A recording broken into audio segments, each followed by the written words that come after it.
Hello guys, it's been raining outside, but I hope you can hear me just okay, and the rain can serve as a good background as I walk you through this bike. So this is a TVS XL100, so it's Indian make. So let's start from the front. You have the 16-inch wheel with drum brakes. So this is the brake on this side, and on that side is the speed sensor. So you have this wheel cover and a mud guard there that really protects the engine from dirt. And you have the front suspension, and I like this cover, so it really protects the suspension from dirt and dust. So you have the headlight there and the two signal lamps. I think it's halogen type.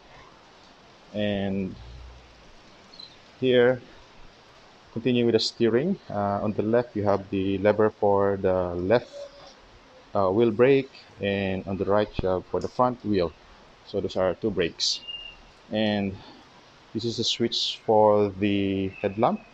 So that's off, that's on. Then you have high and low and high beam. And you have the turn indicator switch. You have the horn, and you have the choke lever. On the right, you only have the accelerator and nothing more. Of course, you have the side mirror, both left and right. And here, for the instrument panel, it's very simple. You only have the speedometer. Yeah, from 0 to 80. Top speed of this bike, it says, is 60, but I haven't tried that yet. Then you have the odometer. It doesn't have a trip meter. And then you have the signal lamp or LED indicator, and you have the high beam indicator, and it's your switch. Continuing, in here is the fuel tank. It has 4 liter capacity with 1.3 liter reserve. So this is the fuel valve. So right now it's on reserve, and you have here the off. And continuing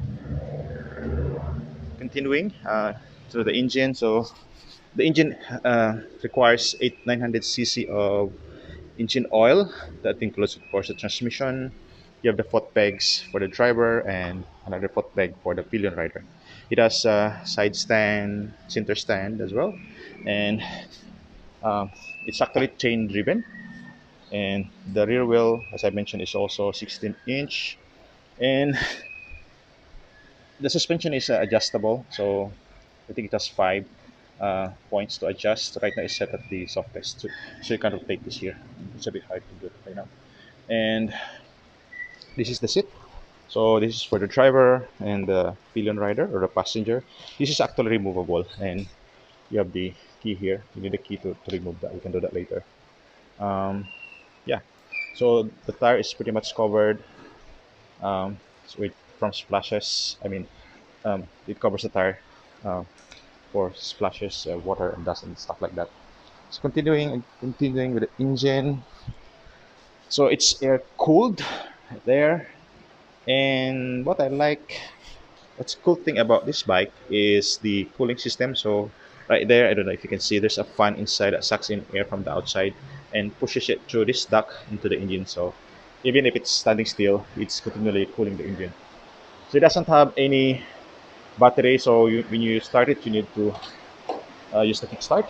It's very easy, by the way. And I also like the muffler, the way they design it. So they put the cover, yeah. So even if it's very hot, you don't get your feet burned if you accidentally touch it. You'll probably notice that the spokes of the wheel are a bit big, and that's because this unit is designed to carry a heavy load. So I like also the front one here. It's flat, and you can put stuff like when you go to the grocery, supermarket, or the market, yeah, or public market, for that matter. And yeah, so I have removed the pillion rider seat, yeah, there. So it reveals another place to put luggage on. And okay, let's try to start the engine. By the way, I haven't started this bike since morning, and it's already afternoon, so the engine must be cold.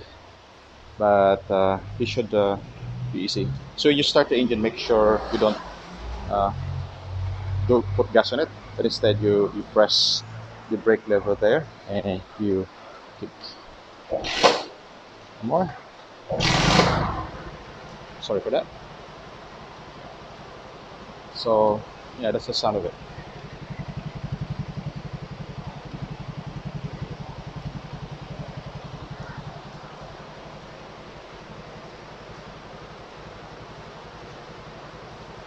I beam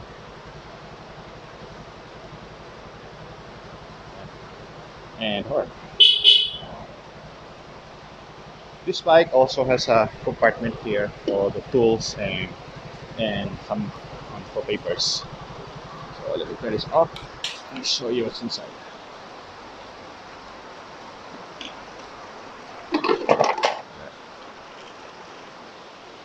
So I can put some stuff inside. So overall, this bike is very cool. It's cool, and price wise, it's very cheap. So we bought this for 32,000 pesos. So that already includes registration, and so in dollars it's about how much? Yeah, $600. So it's really cheap, like compared to buying, for example, a full function scooter, which costs like more than twice this. So this is very practical. Although it shouldn't be very safe using in the highway. So it's really for just for um, yeah, in the village or yeah in the city, but not in the highway. So yeah,